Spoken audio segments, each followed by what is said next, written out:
जय शिवराय मित्रांनो, आज आपण भेट दिली आहे किल्ले बाणूरगडला।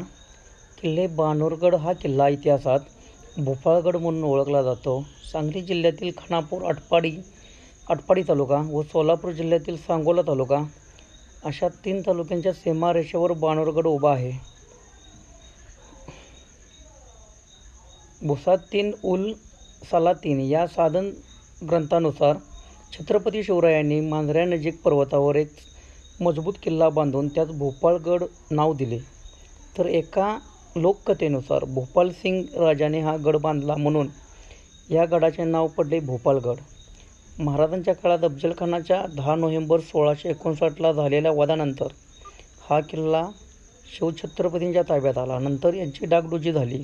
भोपाळगडाची किल्लेदारी शिवरायांनी फिरंगोजी नरसाळा या अनुभवी सहकार्याला दिली आहे। समोर बाले किल्ल्यावर आल्यानंतर समोर महादेवाचे मंदिर लागते, त्यालाच बाणलिंग म्हणून या नावानेही ओळखतात। हेच ते समोर मंदिर आहे ते।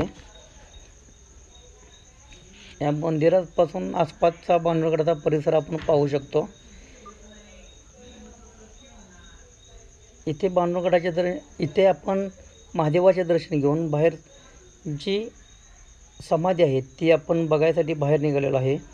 मंदिरातून बाहेर पडल्यानंतर हे मंदिर आहे, इथून आपण बाहेर पडल्यानंतर समोरच उजव्या हातास हे आहे बघा, पुढे समोर आपल्याला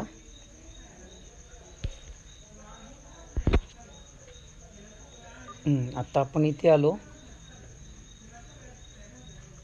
मंदिरातून बाहेर पडल्यानंतर उजव्या हातात छत्रपती शिवाजी महाराजांच्या काळातील गुप्तहेर खात्याचे प्रमुख बहरजी नाईक यांची समाधी आहे।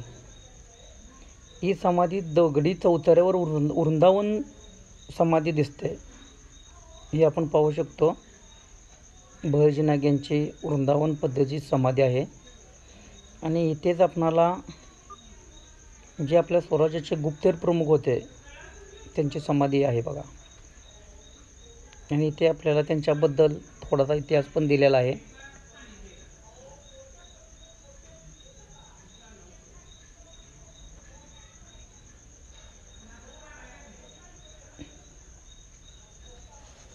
अशा प्रकारे आज आपला दिवस सार्थकी लागलेला आहे।